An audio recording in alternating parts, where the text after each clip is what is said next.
Welcome back. It's a pleasure to have you here. On this episode of Building Data Science, I wanted to speak about some terms that are used interchangeably, and this leads to confusion. Remember, we're trying to understand concepts on a fundamental level so that we can then be able to build and work on that.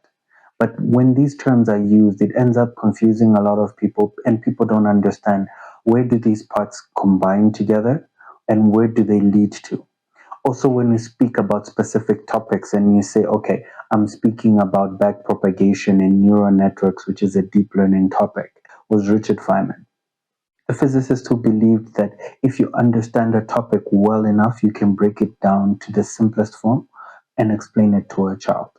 So I believe that this is one of the pillars of the way I learned, and it's a pillar of how I wish to teach.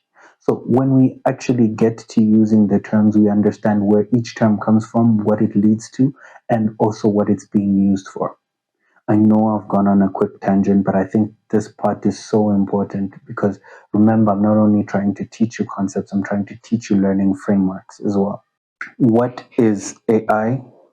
What is deep learning? What is okay? What is AI? What is deep learning? And what is ML? All right. I'm going to put this here just so I don't forget. 1950s, 1980s, 2000s, and finally 2010s. Is that how you spell 2010? Okay, 2010. All right. Now, what is AI? All right. AI, all right. I think let me switch to a different color. AI or artificial intelligence, right, is a branch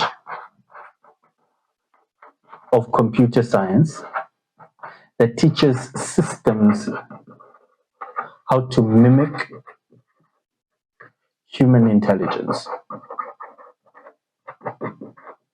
Now, this part becomes important. Artificial intelligence is a branch of computer science. So when we're speaking about computer science, we're talking about programming software.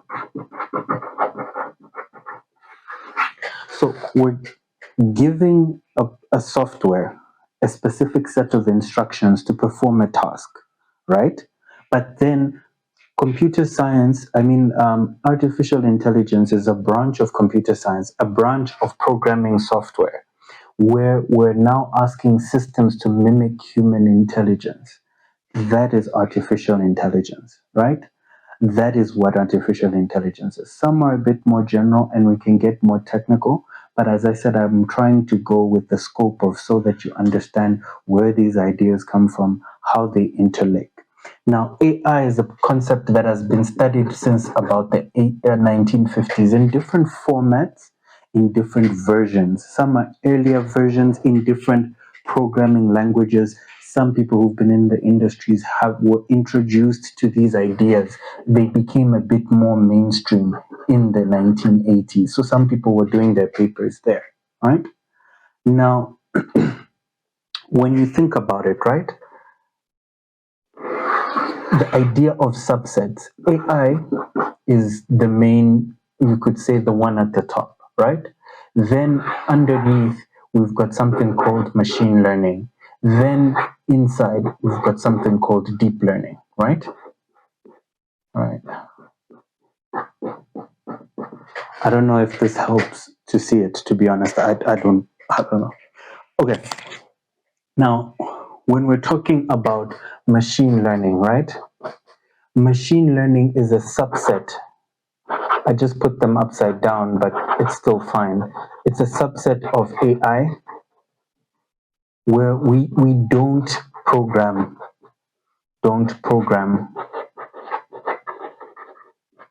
to learn.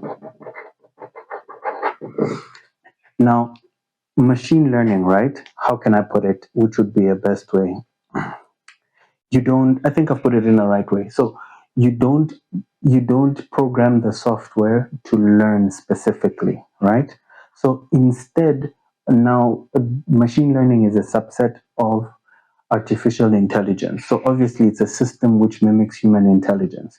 But what it does is it actually then, you don't program it specifically, you give it frameworks to learn. Now, the frameworks are normally broken up into three. So there's three main frameworks on how it's learned. You can give it unsupervised, so it can learn the information in a supervised manner or unsupervised, or you can go with something called reinforcement learning. So here it learns by trial and error.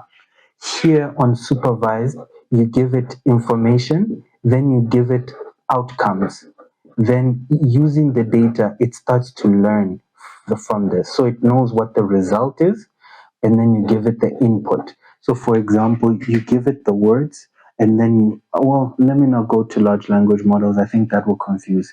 Let's say, for example, you give it a set of emails, then you say, okay, out of all these emails, these ones are spam. So now look at hundreds of emails and see what is the complexity within this to be able to know what makes it to be able to be spam.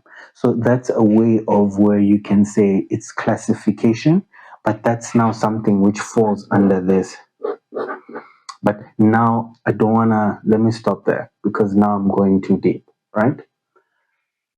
Deep learning, I think that's a great segment, by the way. Deep learning is it's a subset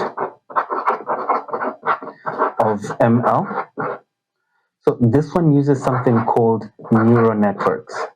Neural networks have been around for about 30, 40 years, but you find in 2000, right? Deep learning, ML is also around here. And that's where now deep learning started now coming into effect.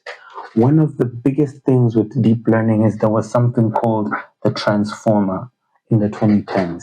The transformer is what led to the current boom that we've seen, right? There's been a massive trajectory in terms of how these technologies have been used. So, in terms of the trajectory, at first it was slow, then it skyrocketed up. And part of that reason, of course, was in 2023, there was ChatGPT. Now, ChatGPT uses a transformer architecture, right? Now, the transformer architecture is a deep learning. You can say it's from deep learning, and then, of course, it still uses many other aspects as well. So it's got different stages. But now you find AI adoption has skyrocketed. I think it's better to do like that. It's skyrocketed in terms of what's actually happening. So it brought something which people are now seeing, right? Um, Large language models, Gen AI, and deepfakes.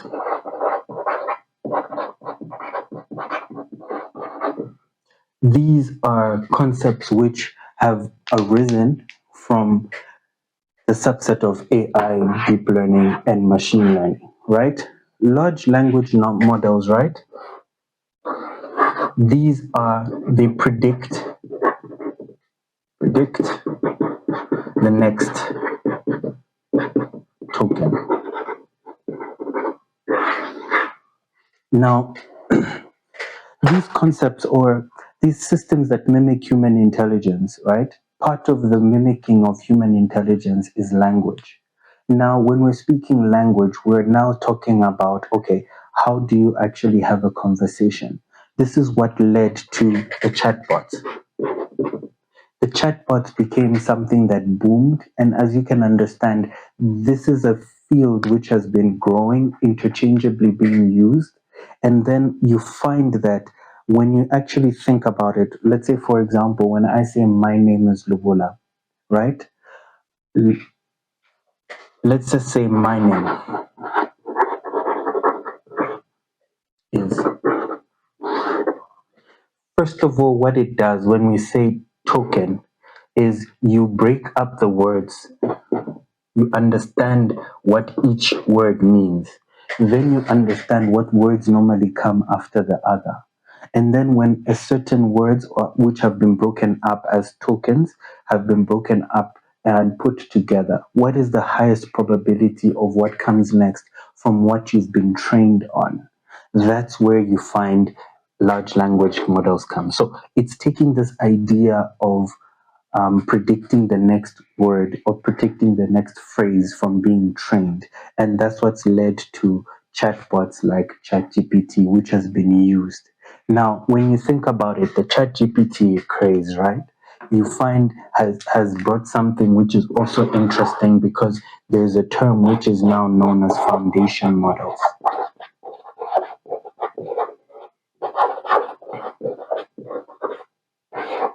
Now, foundation models, right? They actually are used. I think the best way to explain foundation models is these are initially trained large language models. So when you've trained the large language models on huge text, and I will do a specific video where I talk about the transformer architecture and how the transformer architecture led to large language models. But remember, I'm trying to do a high level overview so you understand where each term or each idea is interlinked. Now, a foundation model, you could say that it's when you've trained a model on information of the internet. So you've scanned the whole internet and you've trained it on the internet. Then now you're trying to now create a model which does different types of predictions. So you want to predict, right? Now, when you want to predict, you also want, when you're predicting, you can also create. Now, the question is, what are you creating? You can create video, text, and you can create audio. Now, this creation, right, is what's known as generative AI. So it's called Gen AI. Yes, you're using information that you've done to predict the next word, right? And now, even funny enough, when we're speaking about that, it tells me on the concept of machine learning. When we go back to machine learning, right? What do the machines, what do you don't program them to learn, right? But in order for them not to be programmed to learn, they need a huge amount of data to understand what. So these require big data. So you find that they're very, very data hungry, and that's how you find the current world that we live in. All the information which has been found in terms of all the information that's taken is actually ideal and was one of the main conditions which also led to the boom of machine learning, the introduction of huge amount of data. Because remember, you find that machine learning is actually really good at prediction and finding outliers. So when I say outliers, when you look at the text, what is it like? For example, when you look at massive amount of um, transactions, which one is the one which looks odd? That's the outlier, fraud detection. When you look at the information based on characteristics, which are the most people who are likely to cancel a membership? That's where you look at that.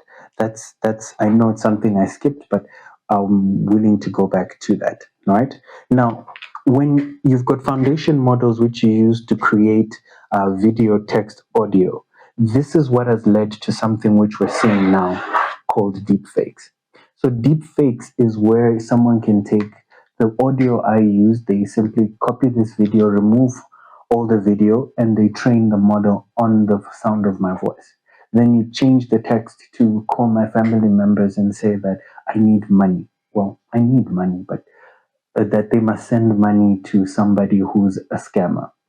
This is where now you can now start to use these models and create the deepfakes, which is now what's causing some of the ruckus. Now, I know some of the terms, some of the people who are experts in the field, some of the people who are studying who want to correct, that's fine. But some of the concepts, as I said, are in a manner where I want them to be understood in a way that people can be able to learn and they can be able to understand where everything is linked with each other. As we go deeper into the building data science series, we're going to go specifically into it because of the way the topics are so vast and so deep. I'm going to create a building machine learning, and I'm going to do a building data science, and then I'm going to do a building AI. So some of these concepts which I've spoken about, I will come back to them and I'll give them specific topics where specific videos where I speak about it. Like, for example, how machine learning is broken up into supervised, unsupervised, reinforcement learning, how classification and regression comes in. But like I said, I don't want it to start getting confusing now. Thank you so much, and I hope to see you soon in the next lesson.